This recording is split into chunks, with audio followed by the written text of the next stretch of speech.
शीर्षक: लड़कियों के स्कूल हॉस्टल की फुसफुसाती छायाएं।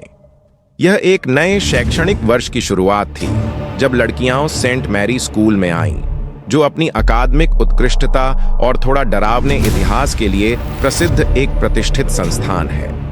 एक पहाड़ी पर स्थित घने और खतरनाक जंगलों से घिरी इस स्कूल में स्थानीय लोगों के बीच फुसफुसाने की कई कहानियां थीं, विशेषकर उस पुराने हॉस्टल के बारे में जहां लड़कियां रहती थीं। कहा जाता था कि यह प्रेतात्माओं वाला था, एक ऐसा स्थान जहां छायाएं मुंह चिढ़ाती थीं और राज लकड़ी के फर्श के नीचे दबे हुए थे। नैना, एक छोटे शहर की चमकीली आंखों वाली लड़की, इस भव्य लेकिन डरावनी भवन में प्रवेश करते समय उत्साह और भय का मिश्रण महसूस कर रही थी। जैसे ही वह हॉस्टल में कदम रखी, एक अजीब ठंडक उसकी रीढ़ में एक झुरझुरी पैदा कर गई। दीवारों पर पिछले छात्रों की पुरानी तस्वीरें लगी थीं, जिनकी आंखें हर कदम पर उसका पीछा करती लग रही थीं। उसने जिन लड़कियों से मुलाकात की, वे दोस्ताना थीं, लेकिन उनके बीच एक अनकही तनाव था। किसी बुरी चीज की पहचान का एक एहसास था जो सतह के नीचे छिपा हुआ था। उस पहली रात नैना अपने नए कमरे में अपने कमरे की साथी आयेशा के साथ बस गई, जो दोस्ताना थी और हॉस्टल की कहानियां साझा करने के लिए उत्सुक थी। आपको फुसफुसाहटों के बारे में पता है ना? आयेशा ने पूछा। उसकी आवाज एक गुप्त फुसफुसाहट में बदल गई। कहा जाता है कि अगर आप रात में ध्यान से सुने तो आप सुन सकते हैं उन लड़कियों की आवाजें जो यहां रहती थीं, वही जो गायब हो गईं। नैना ने इसे मजाक में ले लिया, इसे एक साधारण अंधविश्वास समझकर नकार दिया। हालांकि रात का हवा भारी होते गया जब अंधकार हॉस्टल को अपने लपेटे में लेने लगा। वह बिस्तर पर लेटी रही, छत को घूरते हुए, जब उसे धीमी धीमी फुसफुसाहटें सुनाई देने लगी। शुरू में उसने सोचा कि यह आयेशा का सोते समय बोलना है, लेकिन फिर फुसफुसाहटें स्पष्ट हो गईं, लगभग एक लोरी की तरह। वे उसे बुलाने लगीं, उसे नींद के किनारे पर खींचतीं। अचानक एक ठंडी हवा कमरे में बह गई, जिससे पर्दे बेतरतीब उड़ने लगे। नैना बैठ गई, उसका दिल तेजी से धड़क रहा था और उसने अपनी सहेली की ओर देखा। आयेशा गहरी नींद में थी, उसका चेहरा शांत और अप्रभावित था। फुसफुसाहटें तेज हो गईं और नैना ने सोचा कि उसने उसका नाम अंधेरे में गूंजता हुआ सुना। अगले दिन नैना जिज्ञासा और बेचैनी से भरी फुसफुसाहटों की उत्पत्ति की पड़ताल करने का निर्णय लिया। वह उन सीनियर लड़कियों के एक समूह के पास गई जो स्कूल के इतिहास के बारे में अच्छी तरह जानती थीं। वे कैफेटेरिया के एक धुंधले कोने में इकट्ठा हुई थीं। उनकी फुसफुसाहटें धीरे और गुप्त थीं। तुम्हें इसके बारे में सवाल नहीं पूछना चाहिए, एक लड़की ने चेतावनी दी। उसकी आवाज थोड़ा कांप रही थी। इसे अकेला छोड़ना बेहतर है। आखिरी लड़की जो खोदने गई थी, वह बिना कोई निशान छोड़े गायब हो गई। लेकिन अज्ञात का रोमांच नैना के लिए बहुत आकर्षक था। उस शाम चेतावनियों के खिलाफ जाकर उसने हॉस्टल के अटारी का अन्वेषण किया, जो धूल और भूले हुए सामान से भरी एक निषिद्ध जगह थी। जैसे ही उसने पुराने ट्रंक और बक्सों में खोजबीन की, उसे एक फीका हुआ डायरी मिली, जो पहले हॉस्टल में रहने वाली एक लड़की मीरा की थी, जो कई दशकों पहले यहां रहती थी।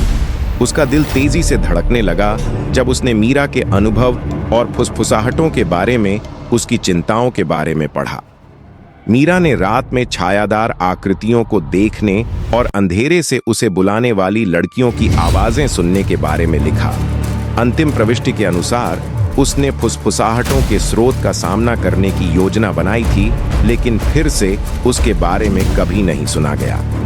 नैना के मन में ठंडक दौड़ गई जब उसे एहसास हुआ कि डायरी सिर्फ मीरा के विचारों का एक रिकॉर्ड नहीं थी, यह एक चेतावनी थी। उसने अपने निष्कर्षों को आयेशा और कुछ सहपाठियों के साथ साझा करने का निर्णय लिया, यह उम्मीद करते हुए कि वे मिलकर सत्य का पता लगा सकें। वे अपने सामान्य कमरे में एकत्र हुए। वहां का माहौल तनाव से भरा हुआ था जब नैना ने डायरी के अंश पढ़े। अगर फुसफुसाहटें एक चेतावनी है तो, आयेशा ने सुझाया। उसकी आंखें डर से चौड़ी थीं। अगर वे हमें कुछ बताने की कोशिश कर रही हैं। उस रात उन्होंने जागने और सुनने का निर्णय लिया। जैसे ही घड़ी ने मध्य रात्रि की घंटी बजाई, उनके चारों ओर का वातावरण भारी हो गया। और फुसफुसाहटें वापस लौट आईं, जैसे ठंडी हवा में गलियों में बहती हों। वे एक साथ सिमट गए। डर ने उन्हें जकड़ लिया जब उन्होंने अतीत की लड़कियों की आवाजें सुननी शुरू कीं। उनकी आवाजें एक भयानक संगम में आपस में मिलती जा रही थीं। अचानक लाइटें झपकीं और कमरा अंधकार में डूब गया। नैना ने पीछे एक उपस्थिति का अनुभव किया, ठंडी और दबावपूर्ण, और एक आवाज गूंजी, हमें मदद करो। सच्चाई का पता लगाने के लिए दृढ़ संकल्पित नैना और उसकी दोस्तों ने स्कूल की प्रधानाचार्य, एक वृद्ध महिला मिस साकीना से मार्गदर्शन मांगा।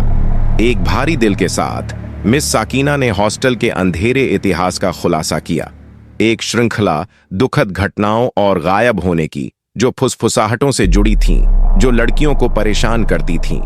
उसने मीरा और दूसरी लड़कियों के बारे में बताया जो छायाओं में खो गई थीं। उनकी आत्माएं फंसी हुई थीं, शांति की लालसा में। तुम्हें उन्हें शांति दिलाने में मदद करनी होगी, मिस साकीना ने गंभीरता से कहा। केवल तभी फुसफुसाहटें खत्म हो सकती हैं।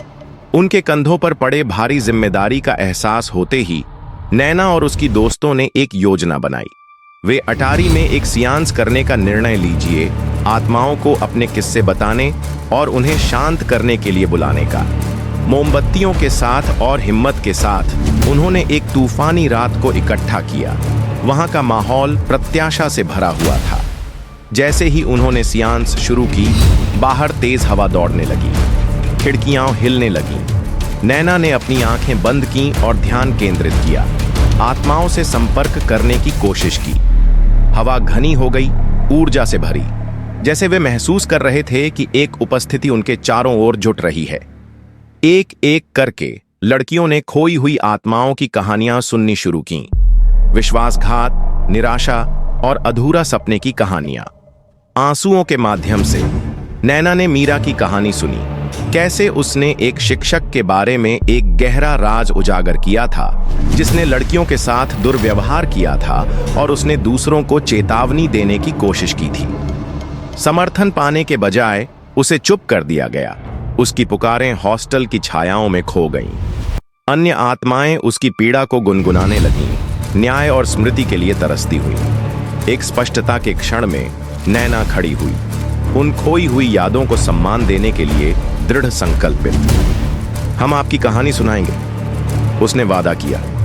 उसकी आवाज स्थिर थी, भले ही डर उसकी नसों में दौड़ रहा था। आपको नहीं भुलाया जाएगा। नई दृढ़ता के साथ नैना और उसकी सहेलियों ने मिस साकीना से संपर्क किया, उसे स्कूल के अंधेरे अतीत का सामना करने के लिए प्रेरित किया। उनके समर्थन से उन्होंने खोई हुई आत्माओं के लिए एक स्मारक का आयोजन किया, संपूर्ण स्कूल समुदाय को आमंत्रित करते हुए उन लोगों को याद करने के लिए जिन्होंने चुप्पी में दुख उठाए। उनकी सहानुभूति से प्रेरित होकर फुसफुसाहटें धीरे धीरे मिटने लगीं, एक शांति की भावना के साथ जो हॉस्टल पर छा गई। एक बार का डरावना भवन अब एक स्मरण का स्थान बन गया, जहां अतीत की कहानियों को छिपाने के बजाय उनका सम्मान किया गया। शैक्षणिक वर्ष के अंत में नैना ने अपनी यात्रा पर विचार किया। जो एक भयानक अनुभव के रूप में शुरू हुआ था, वह अतीत को मान्यता देने के महत्व की गहरी समझ में परिवर्तित हो गया। रात की फुसफुसाहटें भले ही खत्म हो गईं, लेकिन खोई हुई आत्माओं की कहानियां जीवित रहेंगी, हमेशा उनकी याद में, जो सुनने की हिम्मत करेंगी। निष्कर्ष, हॉस्टल वहीं खड़ा रहा, जंगलों के बीच मजबूत, लेकिन इसकी कहानी बदल गई। डर ने स्थिरता में स्थान ले लिया, छायाएं रोशनी में बदल गईं। नैना ने न केवल सच्चाई को उजागर किया, बल्कि मौन को एक आवाज दी। सेंट मैरी स्कूल अब एक मेलजोल और स्मरण का स्थान बन गया, जहां अतीत के कष्ट एक उज्जवल, एकजुट भविष्य की नींव के रूप में काम करते थे। जब नैना पसलेदनी बार हॉल से गुजरी, तो उसने एक जोरदार ठंडी हवा का एहसास किया, एक फुसफुसाहट जो आभार ले आई। जो छायाएं कभी लड़कियों का पीछा करती थीं, वे ताकत की एक गवाही बन गई, एक याद दिलाने वाली कि प्यार और स्मृति रात की अंधेरी फुसफुसाहटों को भी पराजित कर सकती हैं।